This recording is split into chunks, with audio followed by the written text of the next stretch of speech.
Our last talk is about a topic near and dear to all of our information security hearts, point of sale systems. Gee, I wonder why it's near and dear to our hearts.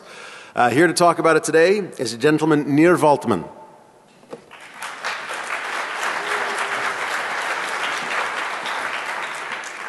Hi, pleasure to be here today. Wait, I'm sorry. Are you a new speaker? Yeah. Oh, excellent. I just didn't want him to get too much into it. Okay, guys. What do new speakers do?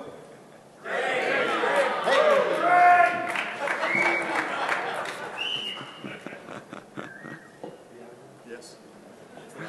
It will be fun. It's a requirement.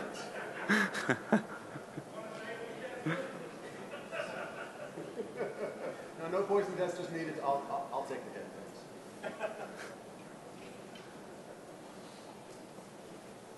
Sir? Give me more. I'm You fine. want some more? No, I'm fine. Wait. I've been doing this all day.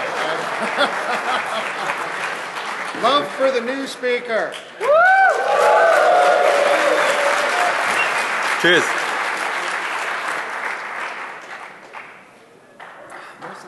I'm Russian, by the way, so it doesn't really matter. That's all we have time for. Thanks, everybody, for coming. DEF CON is canceled. Good man. Do you have other bottles? No, we're not leaving the bottle. Okay. So I'm Nir, and I'm going to speak today about my journey to protect point of sales. I do a short introduction, and then I'll get into details. So first of all, that's the thing when I say to other people what I do. Well, obviously I'm not the Batman, the cashier. Actually, I'm working as an enterprise security architect. I solve a lot of problems in a retail line of business, but actually I do it only for these guys. I had a few researchers about this, and released a few of open source tools. But I'm here today to speak about the last year research that I've done and a lot of the result of meeting with a lot of startup companies and enterprises in order to protect point of sales. So before we begin, I just want to show you the view of why point of sales are so targeted. So today when we want to buy credit cards, I just took something through Tor, and I saw that it's pretty easy to find credit cards and get them with pretty low prices. But when we want to get a little bit more information, we can get full dumps. Full dumps, guys, this is something that is stolen from point of sales. If we differ it from other scenarios where like e-commerce or m-commerce websites, then there you just store PANs, which is the credit card numbers and the expiration date. So here we have a little bit more information, and if we compare it a little bit about what should be attacked more, we can see that although e-commerce is exposed to the internet and it's pretty easy to try to attack this vector, point of sales have the same things, but also the full dumps. The full dumps, by the way, it's track 1, 2 data, and sometimes it can also contain the PIN number. So before we get into the security stuff, I just want to talk about what is point of sale, because someone would just think about this thing, which is right. This is a point of sale, but this is only for the retail stores. The simple assumptions about point of sales in the retail store is that it can be stolen, or at least it can be tampered, as these ones, fuel pumps. Fuel pumps, well, they're public.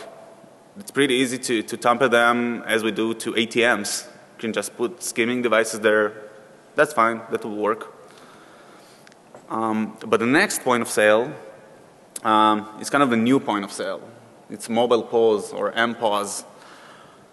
The idea of MPOS is to shorten the queues on the retail stores, and that means just for queue busting. But the fact is that since it has no wires, it has a card reader, can be replaced pretty easily. And also, I don't know if you see the right bottom corner, you see kind of scanner. It's a Bluetooth scanner, and it contains all the risks with connecting Bluetooth devices to the point of sale. But in fact, we're attacking point of sales. We shouldn't attack point of sales. This picture, by the way, means that there is no spoon, because point of sale is not exactly the thing that should be attacked. The thing that should be attacked is the payment application.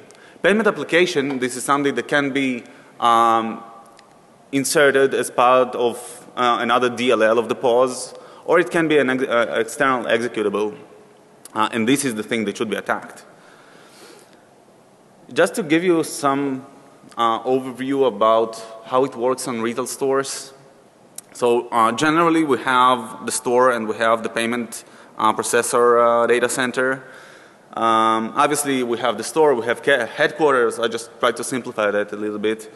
So if we'll go to the store, we'll see that any POS has its own application. The POS manages identities like cashiers, it has loyalty systems, but it doesn't manage any credit card data. The only thing that it can manage is authorization code that we get back from the processor. We also have the payment client, which is the one that's responsible for processing the credit card. And all of this data is somehow stored in a database or a file system, and obviously in the RAM at a certain point of time. The PA client communicates with a point of interaction or pin pad or magnetic stripe reader, and then it passes the credit card numbers to a PI server. Obviously there may be point of sale server in other places or headquarters, but again I just try to simplify that. So we have a store server. Probably this store server is going out to the processor. This payment server contains credit cards, again at least at specific point of time, and then it goes to the processing. So let's just understand where are our credit cards, because when we speak about the risks and explaining how to exploit everything, we just need to understand where to exploit it. So if we look at the data at rest, probably we'll see it on files or databases, and it's pretty weird because why do we have to store credit cards in a database? So this is pretty simple. Let's say that the store is disconnected from the center or from the processor. So what? So the store can't sell? It can sell, okay? How it sells, it just stores the credit card somewhere. It can be in the database, it can be in the file system. So then we have the data in transit. And here we just need to understand that the data in transit is not only something that we can or need to see through the Wireshark. Sometimes the data in transit is from the pin pad to the PA client. It can be done through RS-233 and can be done through USB. So that's the options. As for the memory, which is the most common way of attacks on point of sales, we have it in the RAM. Just to connect it to the way we work today and we see retailers, let's say that the retailers don't have only point of sales in the stores, they also have an e-commerce. And if they have e-commerce, probably they have a PA server, payment application server. So if they have a payment application server, they probably have a presentation layer, they have m-commerce, e-commerce, it doesn't matter, but somewhere there are credit cards as well. So if we look at data at rest, probably it will be in the same place. As for the data at transit, again it's over the wire here. But then we have the data in memory, and we have it also in the presentation server, which is pretty easy to try to look for data there, if it's, by the way, exploitable. But the thing that we never thought about storing credit cards, or at least looking for credit cards there, is the mobile app. So the mobile app also contains credit cards. So there are ways to somehow remove these credit cards from all these places. And this can be done by just storing all the keys in a specific server called token server. That's a concept. That means that this is a pretty simple server. It contains a table, credit card, a token. And then when we pay, we just pay by token. We don't pay by credit cards. And then it means that the presentation server don't need to have actually credit cards there, and the application server neither. On the other hand, when we have a wallet, somehow we need to register our credit card there. So when we register the credit card, it is in the memory. So we don't have exactly a solution for everything, but at least we solved here for the PA server, no problem here. So let's just understand a few assumptions about what the retailers think when they deploy their point of sales. Okay, so the first thing, yeah, no one cares, really. PCI, well, it's a marketing thing. It's not a security thing. Okay, so the next thing is the fact that retailers actually deploy the point of sales on embedded devices. Well, it's Windows embedded. So does it mean that Windows embedded is secure? It's not as bad as regular Windows 7. Yeah, it's not as bad as regular Windows 7, but yet it doesn't mean that it's secure enough. And then part of them tell that, well, we have patches. We all know that no one cares about patches. Yeah. And you know why? Yeah. Do you know why the retailers are not vulnerable to the Heartbleed? That's pretty easy.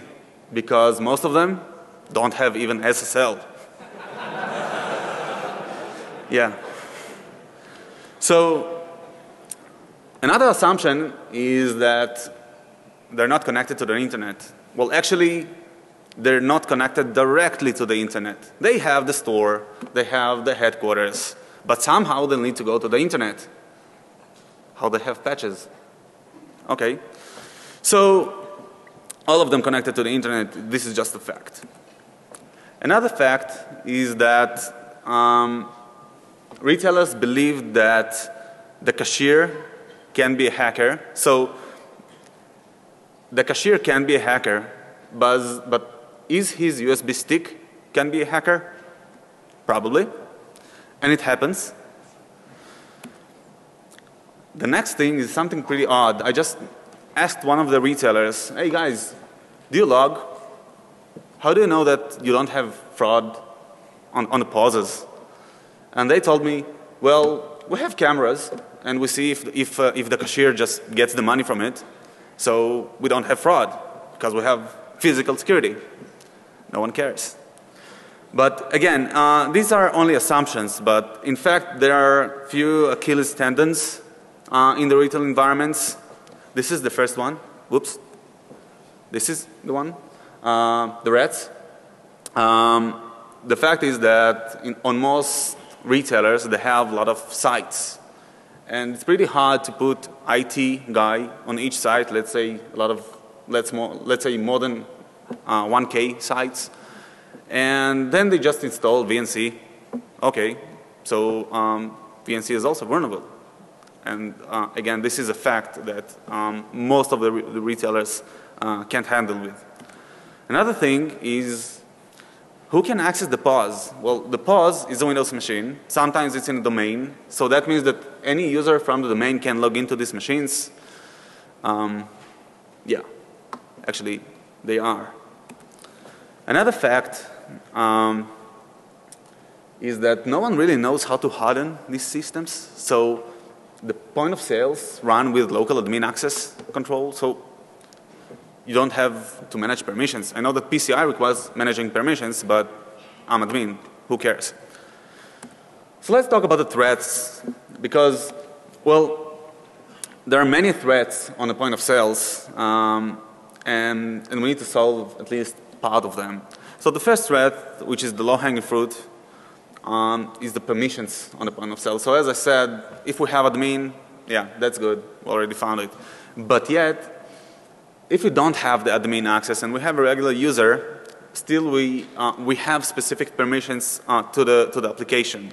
So for instance, if we have a pin pad, probably we'll need to manage the permissions to managing the drivers. These ones, yeah. Okay. Another thing is permissions to the process. Do you know that if I run the process as a logged in user, it doesn't matter which process do I run, I can read it. So if I run the point of sale with a logged in user, I don't even need to exploit the operating system. I just need to run a memory scraper. And it's pretty easy because I have the permission. So again, there are file system access. Sometimes the point of sales write logs, and when they write logs and we can change them, we can probably do a fraud or sometimes be exposed to credit card numbers in the logs. That's a bug, by the way. Every retailer that you'll see that there, it's a bug. It's not by design, but somehow all of them designed this bug. So another fact is that in many point of sales, you'll have the database on the point of sale because sometimes you'll need to work in offline modes. So you have the database on the point of sale. So hey guys, you don't need to hack the point of sale. You can just take the MDF file. That's fine. Another threat is something pretty common on browsers. Well, on browsers, when you go to a URL with HTTPS and then the certificate is not correct, probably you'll get a warning, right? But point of sale is not a browser. Point of sale can do whatever it wants. So point of sale can ignore HTTPS errors, obviously if they have HTTPS. So I can actually put any certificate that I want in the middle because no one cares if it's trusted, and then just open its SSL connection and it will work. As for the business perspective for paying through the point of sale or the payment application, we actually have pretty long flow until we get the authorization from the issuer. So we have the point of interaction, which is the pin pad that passes the data to the PA application. Then it routes the data through a gateway and then a processor, and then obviously it goes to the issuer. But the main thing that we must understand here, that this spot is pretty protected, and that means that it's pretty hard to exploit it. I'm not saying it's impossible, I'm just saying that this is not the point of sale scope. So the left side is the side that we need to exploit, but hey, I'm just stealing data from the memory, and that means that it can consume some time, and sometimes even when I try to do this memory scraping, well, it consumes, I can say a lot, but it consumes resources from the point of sale, and just to explain you how weak is the point of sale, it can be Pentium 4. It's pretty old, right? So if it's Pentium 4, probably you'll see a memory scraper, you'll see the performance goes up. And it will be much difficulter to get the data because we just need to wait a lot of time until we get all the credit cards that we want. On the other hand, there is a settlement flow. The settlement flow just stores the credit card somewhere. It can be on the POS, it can be on the store server, it can be on the headquarters. It really depends on implementation. So again, we have something specific that is protected, but yet the credit cards stored somewhere, and that means that they're not in the memory, they're on a disk. Well, that's easy. I just need to go to the disk and get the file. That's fast, by the way. The memory scraping, this is something that, as I said, it's pretty common on point of sales. And I just want to do a short demo to explain you how it works.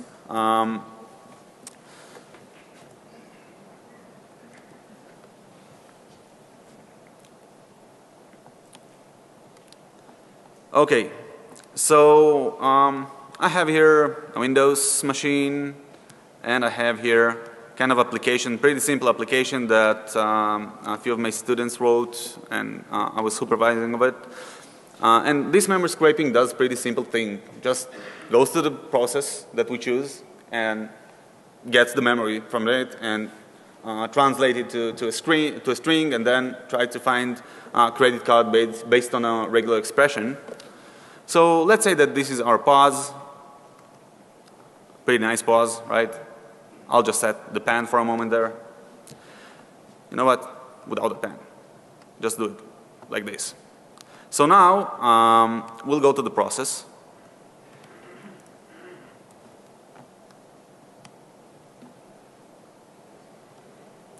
And we'll choose credit cards. When you see that, you see that I just started the scan.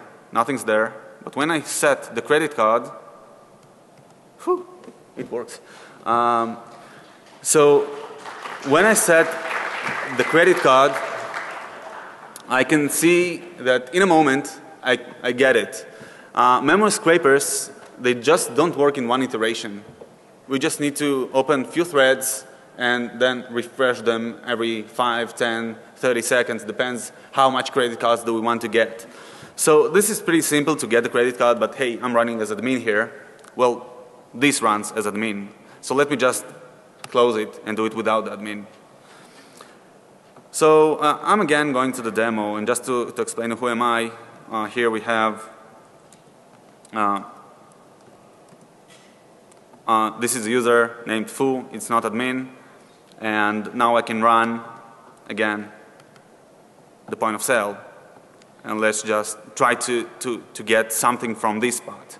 So I just injected DLL to this point of sale. I just used the framework injection. It's an open source framework that allows DLL injections.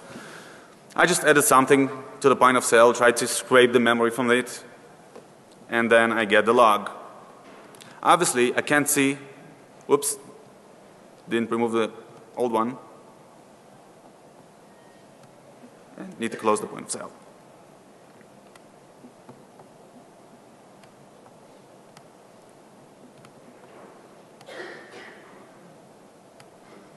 Great. So now I have the memory scraping point of sale, and I just inject the DLL in there. Probably I won't see any credit cards there because there are no credit cards set here yet. Nothing. And again, if I'll set the pen, I'll delete this one. Let's do it again.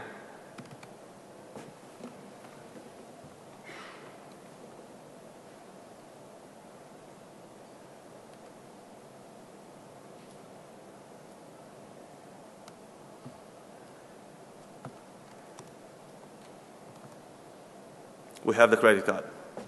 So that's the idea of injecting DLLs into the pause. We can just get to the process and do whatever we want, even if we don't have the admin access to the process.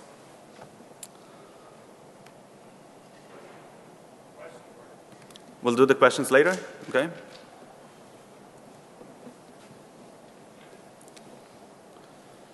So this is the memory scraping, pretty easy thing. Didn't take so long to do it because you'll find read process memory documented, well documented in the internet. So there are other things that can be done on the pause. We can actually steal credentials. It can be cashier credentials or user credentials, because sometimes on retail stores you just register to the store through e-commerce, and then it's stored somewhere. And when you just buy something in the retail store, you have a loyalty card. Sometimes this is even connected to the user and password. So if you can just scrape something else from the memory, you'd probably be able to get the login credentials and then use them obviously on other websites. Another thing that you'd probably be able to do is to get the PII data on the point of sales, because point of sales store PII data, because we have, well, your address, telephone numbers, email sometimes, and this is a data that costs a lot of money for the ones that steal it. But another thing, another fact on point of sales is that no one really deploys a thin point of sale. That means that no one really deploys only the presentation layer. All of them deploy a thick point of sale. And that's the picture because I didn't find a thick point of sale. So the fact is that all the business logic and the database, everything installed on the point of sale. There are retailers that are brave enough to duplicate their network lines, and then if one network line just fails, they have the other one, but that's pretty expensive, so just prefer to run it. But when we steal the credit cards, we have actually two scenarios. Probably you heard about one of them. The most common way to steal credit cards is using an online approach. The online approach means that I'll find a way to get from the POS to the internet. Somehow I'll find this way. It can be done through a proxy, it can be done through another server, FTP servers, etc. So somehow it will get to a CNC server in the end. But as I said, not all retailers actually have access or direct access to the internet, and it's not really easy to do it on all times. So if I'm a cleaner on a retail store, I can just take a USB stick, put it somewhere on the PA server, and then just run, again, the memory scraping. But then the exfiltration of the data will be done to a specific ID of the USB key. Then when I connect it to the point of sale, then I'll get the credit cards back to this storage. So these are mainly the two approaches. So I checked a few solutions of how really to protect the point of sale. So I thought about, well, before going to solutions and trying to purchase software to protect point of sale, maybe we can code something. So I thought, okay, maybe I can use, this is by the way something specific for .NET, but probably you'll see it for any other managed code. I just thought maybe we can use another way to encrypt the credit card in the memory. So there is a class in .NET that's called secure string class. This is a managed class of string. Yeah, this means that if it's managed, maybe we can bypass it. And again, we have a demo.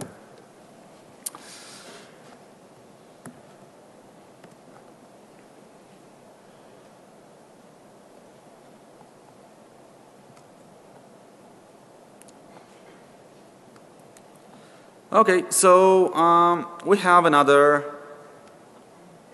secure string point of sale.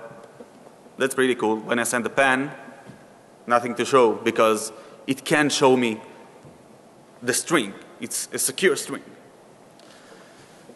And as I said, it's a managed code, guys. So if it's managed, we can just decrypt it. It's done easily by marshalling the secure string using .NET. No need for specific knowledge here. Just go to the internet and get this 5 lines of code. And again, if we'll do the memory scraping here, and obviously we can do the memory scraping and calling this function to decrypt the credit card. Probably we'll see here the credit card.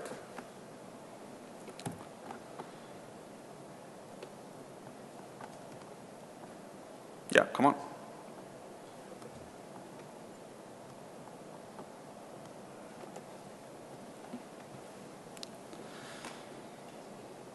So that's the idea of secure string, and I figured out that coding won't work here, and obviously I won't be able to change all the point of sales that I know.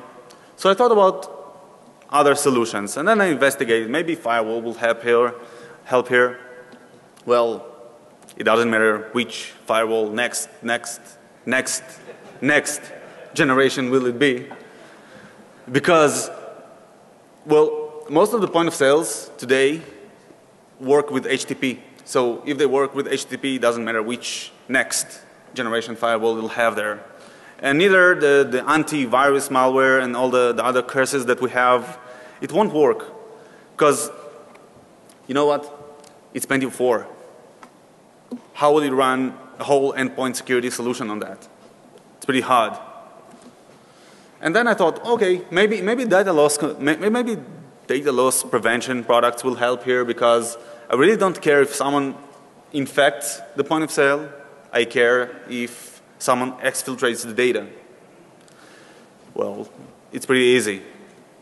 If I have a memory scraper malware, probably I'll encrypt the credit cards so that I'll be the only one who's able to decrypt them. So if I encrypt it, how can the data loss prevention decrypt it? It can be done. But the last product is a product that's widely used on point of sales. A lot of companies just decide to put a whitelisting product on the point of sales. Well, a whitelisting product allows only specific files to run on the operating system. That's great, especially when using MD5. Because MD5, probably most of you already know that, but it's vulnerable for collisions. And then when someone decides to use a little bit well, let's say SHA-256, it becomes problematic in terms of performance. So no one really can add this way of work. So I just thought about the correct solution, because there are any other incorrect solutions, and I just thought it's a long list. I just want to put this on a side and tell you what do I think that can work for point of sales. So the first approach is not technical at all. We just need to look for a little bit of intelligence before someone attacks us. So I just got few screenshots that really can explain why I think that it's good. So the first screenshot is something that I've got from the forums. And I saw that someone just looks for info about how can I access the point of sale in the US, and what is the best malware that I should use in order to get the data from it. So that's pretty easy. Someone recommends on BlackPaws, on Alina, and then someone just gives the whole information, because it's pretty easy. In a moment you can get the data. So you need to infect the firmware of the terminal. You can do this, that, get track 1, 2 data, and you have also another extended information that tells you, okay, from this specific point of sale terminal, maybe you won't be able to get the pins. So that's enough information for the one that wants to hack. Another scenario is selling a malicious firmware for Verifone's point of sale. So they say that it leaks dumps through GPRS, which is pretty nice because no firewalls and no next firewalls. So this is pretty nice just for $700. Probably you'll get return of investment pretty fast on that. Next thing is kind of an offer. No one wants to sell this because it's too cheap to sell in $700 the point of sale. So the business offer is the revenue sharing. Okay, the last one is kind of requesting for information. So here someone just tells, hey guys, I just can't find specific data that I want to find, just looking for the pins and can't get them. So this is a pin pad that you really can't get the pin from there. But hey, hackers have a lot of creativity. So they said, okay, go to the thermal imager. The thermal imager can see where do you actually press when you pay with the pin pad, and then you'll get the number. So this is just one option that can work. Other option, if it's only limited to the specific point of sale and specific application, I believe that Sandbox can work. And I know that Sandbox, this is something that bypasses a lot of times. But again, if this is something specific and not a browser, this is something that runs only the point of sale, it may work. Till now, it works. The next thing that you should know about point of sales is that point of sales are pretty static, except the fact that patches are installed on the point of sale, nothing else changes. So that means that if we can build a profile for the whole point of sale system, or actually whole systems, then probably we'll be able to find anomaly behavior and then get the information about the one that is already infected. The problem is that if we just deploy it after infection, then everyone is normal. Okay. Next thing is kind of operating system anomaly detection. This is all those 0 days products. The nice thing here that since point of sale works with a lot of drivers, native drivers, we can actually inject a new one drivers as part of these products, and then it will be much easier to understand if someone tries to, just an example, change the driver of the pin pad and then get the numbers back. So that's pretty nice approach. But all of these probably these are products that you already heard about. So there is something that probably most of you didn't hear about. I met with one startup company, pretty cool. They say that they do runtime obfuscation. If I'll translate it into my words, they do an operating system obfuscation. And that means that they can change all the Windows system calls. They can change the names of all of them. So for instance, if we have a malware, this malware probably will try to open a socket or try to open HTTP connection. Great. The name is incorrect, so the malware won't be able to work. And this obfuscation works specifically per each operating system. So that means that if one operating system is infected and they found the naming convention, probably it won't work on other point of sales, which is pretty cool. But yet, not 100%. We have products. That's nice. But it's not all, because sometimes we'll need to add a little bit security architecture to the point of sale, and most of it is IT problems. So the first of them is Windows hardening, which is a pretty common thing that should be done. It's not done, by the way, on most of retailers. At least the mid-size, it doesn't work. Obviously, the ones that are enterprise level, they have certain hardening.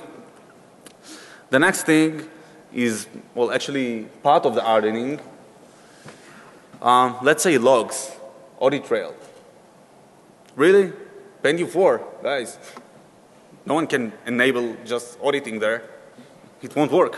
When you go to the store and you have an item, you just want to hear the beep pretty fast, right? You go, you just pass your code, yeah, and you hear beep. You don't want to pass the code and then wait a few seconds and then beep. It won't work, okay? Next thing is assembly signing. This is pretty common for enterprise software. Probably it can work for point of sales, and I know that it can be also bypassed, but yet this is another layer of security. Next thing is, well, the fact that we have point of sales that are deployed as thick point of sales. So we have the whole business logic on the point of sale. So probably we'll need to obfuscate the code in order to, well, let the hackers work a little bit harder. It doesn't mean that they won't bypass it. Another thing that I thought about, it's pretty simple solution. If we'll just try to isolate the process with a few users, let's say we have a simple user and another user, and if the process, the point of sale, runs with the other user, the logged in user won't be able to read the process memory of the other user. And for that, again, I have a demo.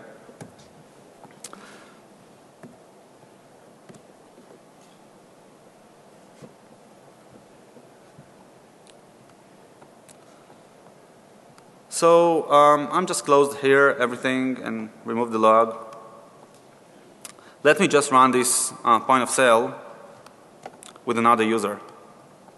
I have another user named Bar, also a weak user. If we look at the process monitor, we'll be able to see that we have memory scraping pause that runs as a bar and not as a foo. And now let's try to inject it. Nothing. It won't work. Well, this is a simple injection. Probably if you'll try to do it a little bit harder, you may succeed, but the original way that the operating system works It just does not allow any reading of process memory if it runs with another user.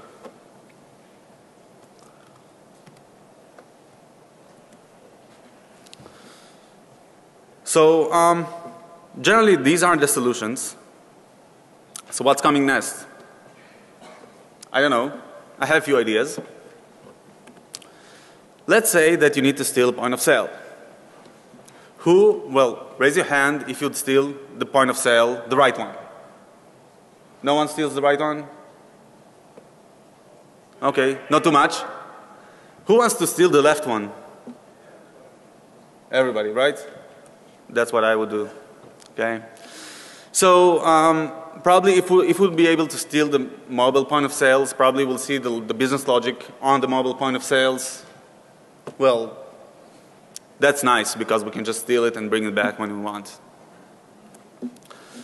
Next thing, which is pretty challenging, is memory scraping for the mobile point of sales. Well, I suppose that we'll be able to see another skimming devices attached to the point of sales, or maybe exploiting other ways to read the process memory. I know this is pretty hard on iOS, but for Android, I see that it's maybe possible. Next thing is taking the assumption that cashier is actually a hacker, because I already saw a post of a cashier that just publishes something that says, okay guys, I can give you a VNC access to my point of sale, just pay me.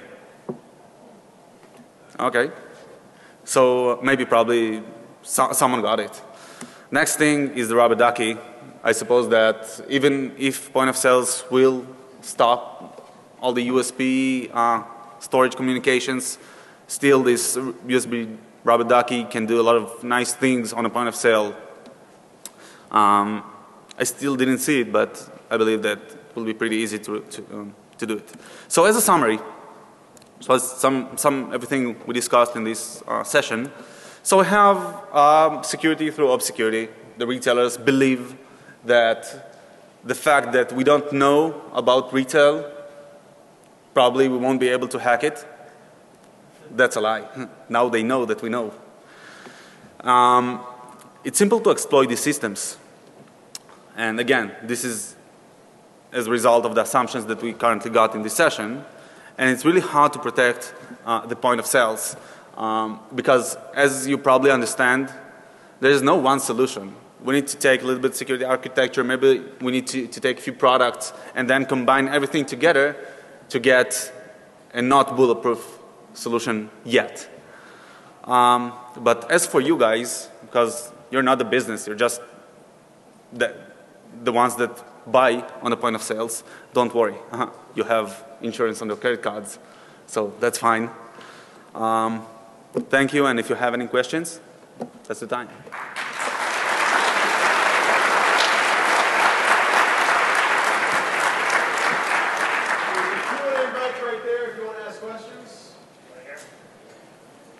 That's the mic?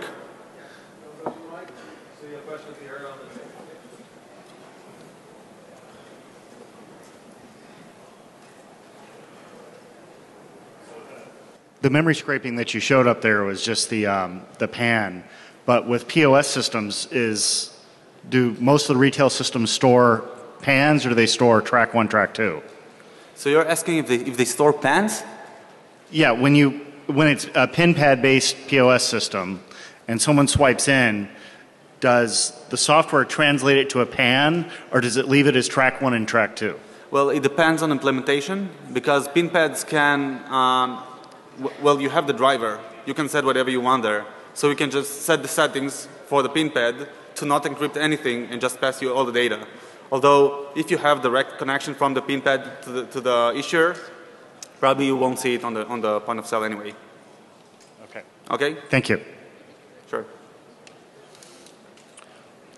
For all these attacks out here, why no mention of point-to-point encryption, or the encrypting the PAN at the card swipe and leaving the operating system and the point of sale out of the equation entirely? Well, this is correct. I didn't mention endpoint encryption, and I suppose that you meant the point-to-point encryption of the Yes, PIN pad? P2P and tokenization. Yeah, P2P. So P2P is something that is specific for the PIN pads and not for the payment application, so therefore it's not in the scope, but yes, this is correct. Point-to-point encryption on PIN pads can actually work, and again, it's not point of sale. All right, thank you. I'm very sad at your evaluation of the POS systems. It doesn't seem like we have much as a consumer. What can be done retroactively? There are literally millions of systems out there. Target, for example. What can Target do? What can Macy's do to protect themselves now as opposed to something in the future? Well, let me understand if I understand it correctly. You ask how can they be What can be applied to the existing systems now to protect them? Well, today, the way to protect point-of-sale systems is just using whitelisting. But following a few breaches that you probably saw over the internet, they just looking for new approaches to protect the point of sale. So it starts with the vendor security, and then it goes to the operating system security. So they try to get the layered approach this case, but yet there's no standardized solution following the hype of the breaches that you hear. Thank you. So you say point-to-point encryption doesn't involve the point of sale, but that's sort of the point, isn't it? If you have point-to-point encryption from the PIN pad all the way through the payment application to the processor, even the payment application at that point doesn't have it. Exactly. So why is that not covered? Well, retailers, that's a good question, by the way. Retailers, why shouldn't they just use point-to-point encryption? Well, it costs a lot of money. Because assume that you have thousands of point-of-sales and PIN pads, and your PIN pads does not support point-to-point encryption because you need the hardware encryption in this case. So you have point-to-point encryption on hardware, and it will cost you few hundred millions, or you have the software solutions. What would you choose? Well, yeah, Target cost, or they figure it cost them about $148 million to deal with all the fallout. I think they probably could afford a few PIN pads that handle point-to-point encryption. You're talking about retailers actually thinking next.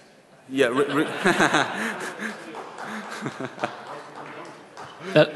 This might be kind of a naive question, but could you help me understand how chip and pin, if it does show up, might change the ballgame? So chip and pin, it doesn't really help. Just that means that you just use PIN pads to verify the chip in order to prevent fraud. But it doesn't mean that you can steal the credit cards. And again, that's only an issue of the driver that accessing to the point of sale, to the PIN pad. Sorry. I think the assumptions that you went with in the beginning are pretty crazy because, you know, I've personally exfiltrated tons of credit card information from Aloha and NCR terminals, and in no situation were any of those assumptions generally true. With small merchants especially, you know, they don't have IT shops, they don't have people who are in the know. What is NCR specifically doing to improve that, to force, I mean, listen, you know, they're retailers, they don't do the right stuff, we all know that. But we have to meet them halfway, right? So what can you guys do at NCR, or what are you doing currently at NCR to kind of bridge that gap? And thank you. Okay, so as an NCR, as I said, there's a lot of products that probably need to engage together in order to protect the point of sale. So if it's not a point-to-point encryption solution, then we're just looking for business partners and then recommending to our customers to use the specific products in order to protect their environment. Because, hey, we can't protect everything. We can just protect our scope of the product, of the vendor. Okay? Thank you. Can I, before you okay. So all this was really good. I wanted to talk about one of the hacks I found for payment systems. You're talking about, sorry, my voice is kind of lost, but you're talking about payment applications And over the last year, I did a lot of payment testing against these APIs. And one thing I found out that was the easiest to hack was if you could get on the same network segment or host as you mentioned, the point of sale system, you could actually just forge the HTTP request or response to trick the point of sale system into believing a purchase was successful, even if the card or payment never went through. So what I did, I had some retailers that hired me, was I basically tricked the point of sale system into printing out receipts saying I paid cash for whatever merchandise. And I would go just grab the merchandise off the shelf and take the receipt to another cashier and say, hey, I want to get my money back. I don't want it, whatever, right? Then I get the cash and in the logs on the point of sale system. Not that you actually did this, right? Well, no, I was hired to do it, so it was, it was all legal. But it was interesting because on the point of sale system, everything checks out, all the logs look normal, the sale looks normal, because the cashiers aren't trained to know. I mean, they just say, oh, the point of sale says the purchase was successful. Here's a receipt, give them the merchandise. But I was basically tricking the point of sale into making it think that the server said everything was all good. And anyways, I thought it was just an interesting, different angle than like anything you talked about here, but it's something that made me think about is really securing the payment application, the API, in addition to the point of sale system itself, the network segment and all those other things you talked about. But that, just want to share that. Thanks for sharing. Thank you, guys.